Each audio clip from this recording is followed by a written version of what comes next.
Може ли родителите да дадат цел? Да. Ама можеме ли ние да дадеме цел? Можеме ние да дадеме цел. Знаете, ако човек знае што сака, ама не секогаш ние знаеме што сакаме. Ќе ви кажам што ја дава целта. Според мене, акцијата ја дава целта. Зошто? Гледайте, кога ќе тргнете некаде на некој пат, ајде да кажеме, јас сум завршил медицински факултет, па го работам ова, така? Но јас знаев некаде одејќи низ медицинскиот факултет дека нема да го работам ова.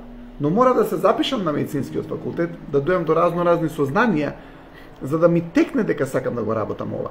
Колку често имате ситуација каде што луѓето проактивно ја нашле целта. Ја мислам дека тој е единствениот начин да ја најдете целта. Што ја дава целта? Акцијата ја дава целта. Гледайте, целта ја даваме фактички ние. Ние почнуваме со некоја начална цел. Знаете како викаат у бизнисот, за да успее, вика, мора да има план, ама никош не испаѓа според планот. Гледате, ние мора да имаме некоја цел, начална цел.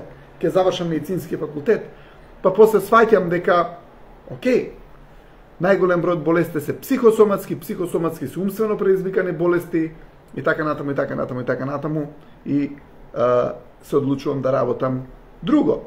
Но ако човек најде нешто кое што го сака или мисли дека го сака и тргне кон постигнување на таа цел, он по патот ќе свати и други работи или што повеќе сака, или како повеќе ќе си ја скрои таа цел за него. Ама знам една работа, ако седи дома и е у комфорт зоната, никогаш нема да ја најде целта што ќе го расветли. Гледайте, кога имате цел која што ја сакате, тоа е судбинска цел. Тоа е нешто кое што, ајде да кажеме, вие сте го договориле со животот. И кога имате нешто кое што многу ве прави среќни, тогаш мислам дека имате фантастичен живот, поради тоа што секој ден давате енергија на целта која што е вашиот повик, нели? Е сега, секогаш кога ќе направиме нешто или кога одиме кон некоја цел, ние се остручнуваме и повеќе се усовршуваме и стануваме уште подобри и на тој начин ја доусовршуваме дури и нашата цел. Има една многу убав цитат, мислам дека израелска поговорка, која што вели вака: Бог не ги повикува квалификуваните, Бог, така, туку ги квалификува повиканите. Слушајте колку убаво е. Бог не ги повикува квалификуваните, туку ги квалификува повиканите. Ја како го разбирам. Знаете, некој кој што се чувства повикан за нешто да прави, они ќе се квалификува, ќе има квалификации, ќе има стручност, ќе има компетентност, ќе му се развие уште повеќе дарбата. Зошто? Поради тоа што има насоченост, поради тоа што има посветеност, поради тоа што има нешто кој што му е свето, нешто кое што му е многу важно. И он поради тоа што му е важно и сака да ја постигне таа цел, он ќе најде чаре, решение и начини како да стане многу добар, за да ги надмине сите тие препреки за да стигне до целта. При тоа ќе биде среќен. Ајде да оној цитат од филозофот Хабар вели: среќа е надминување на препреки кон позната и посакувана цел. Се тие која посакуваш целта, ако ти и знаеш кај треба да одиш и ги надминуваш тие препреки, ти бенефитот од тоа е да си среќен. Но гледайте, прво мора да се посветиме на нешто. И со самото посветување на нешто, нашиот живот станува подобар. Но за да се посветиме на нешто, треба да се посветиме на некоја цел. Кога ќе дојдеме до таа цел, може ќе ни се отворат вијугите за уште поголема цел. Ама ако седиме дома у комфорт зоната, само две работи ќе се десат. Едно е дека ќе се карате со родителите и второ е дека они ќе ти дадат цел. Ете, човек кој што седи у комфорт зона, на него животот му е благ, односно не му е сочек, благ, ајде.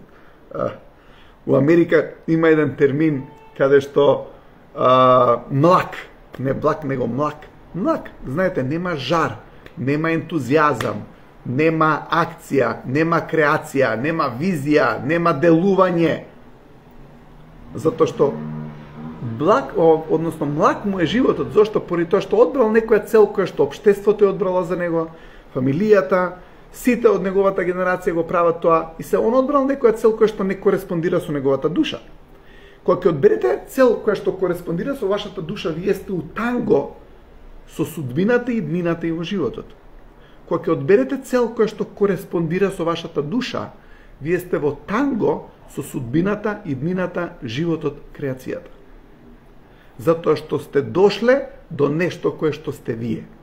Гледате, вие вибрирате на дадена фреквенција, имате желба за нешто, имате афинитет за нешто. Тоа нешто за кое што имате афинитет ви е многу реално. И ти цело време сакаш да си во близина на тоа нешто. И затоа целта не ја губиш. Знаете, целта која ќе изгубиме, ќе стане позади нас, ние немаме контрола, затоа што целта се уште, за да имаме контрола, мора да биде пред нас. Кога целта е пред нас, ние имаме контрола и имаме убава гледка и секогаш го имаме најдобриот пријател. Целта никогаш нема да ве напушти. Само вие ја напуштате целта. Целта ваш не ве успехот не ве напушта. Успехот, впрочем, е постигнување на цел. Гледате, неуспех, на англиски е failure, потекнува од француски збор, нема да го кажам правилно, фалир или како и да е, но потекнува од збор кој што значи да фали нешто. Гледате, не сме дошле до целта, не сме дошле до таму кај што сме сакале да дојдеме. Не сме на тоа место каде што треба да стигнеме и не сме се изградиле при тоа како битија кои што треба да постанеме. Знаете што? Душата, ние како битија, ние сме ловци. Порано сме ловеле срни, елени, зајаци, што и да сме ловеле. Но денеска ловиме цели. И тогаш тоа биле цели. Само денеска се други цели. Но се уште сме ловци. Но ако човек цело време седи пред пештерата и чека некој да му донесе улов, тој човек не се развива како битие. Не се развива како душа. Не станува повеќе од тоа што му е предодредено да биде. Зошто? Поради тоа што не сака да се соочи со ризикот на неуспехот. Не сака да се соочи со ризикот од неуспехот. Денеска имаше еден цитат од еден мотиватор Џон Максвел, вели, ти можеш да дојдеш од неуспех у успех, ама не можеш од изговор да дојдеш во успех. Можеш од неуспех у успех, затоа што делот, патот до успехот се неуспесите, ама изговорот никогаш нема да те донесе до успех, поради тоа што изговорот ти е стоп. Ако човекот не успее, се уште се надева, верува и сака да ја постигне таа цел, он ќе стигне до успехот затоа што неуспехот е пропратна станица. Ама ако човекот почне да наоѓа изговори, никогаш нема да успее, поради тоа што од изговор до успех не се стига. Сега, целта убаво е кога кореспондира со тоа што сте вие. Некој човек е заљубен во својот продукт, заљубен во својата работа, заљубен во својата цел. Среќен човек. Нели? Среќен човек. Што рековме? Ловци, не во пештера, него надвор од пештерата треба да бидеме, да сме на мегдан на животот.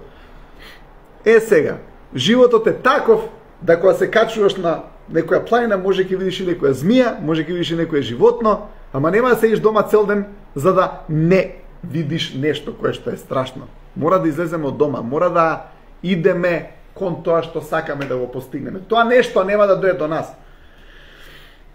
Луѓе чекаат нештото да дојде до нив. Тоа нешто никогаш нема да дојде до вас. Тоа нешто ве чека со години, со децении животи, ве чека да дојдете таму.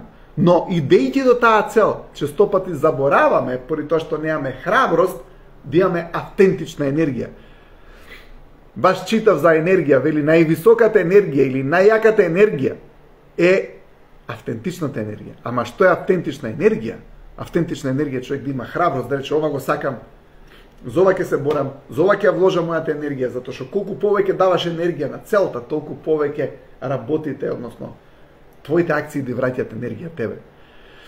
Даваш ли енергија на цел која што не ти има важност, не добиваш толку многу назад фидбек, ама ако дадеш енергија на цел која што ја сакаш и која што ти е многу значајна, добиваш енергија назад од секоја тон на енергија вложен во таа цел. Океј. Кратко сладко предавање, се гледаме повторно понеделник, имајте убав викенд и најдете, односно ќе работиме на тоа како да ја најдете целта, дефинитивно. Поздрав, чао!